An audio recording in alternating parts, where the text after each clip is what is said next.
মোটামুটি আমরা যে আমাদের তালিকা এখানে আছে,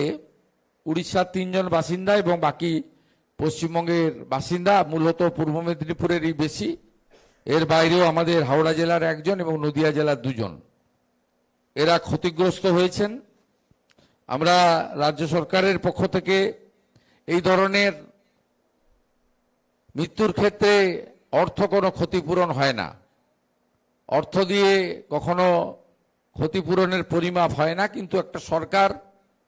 তার দায়িত্ব থাকে, মানবিক দায়িত্ব, এবং সরকারের তার যে নিজস্ব কর্তব্য দায়িত্ব থাকে সেটা পূরণ করার জন্যই আমরা আজকে মিলিত হয়েছি। আমরা 5 লক্ষ টাকা করে চেক এখানে প্রদান করছি এবং সাথে সাথে যে পরিবারগুলির কর্মক্ষম লোকজন রয়েছে তাদেরকে, এখানে ডিআইজি মেদিনীপুর রেঞ্জ রয়েছেন, এখানে জেলা শাসক রয়েছেন, পুলিশ সুপার রয়েছেন, আমি বলে গেছি যে তাদের নিয়ম মেনে যাদের সম্ভব হবে রাজ্য পুলিশের হোমগার্ডে তাদের সকলের বাড়ির বায়োডাটাগুলো দেখে নিতে হবে, নইলে সিভিক ভলেন্টিয়ার্সে, ও তাতেও না হলে আমাদের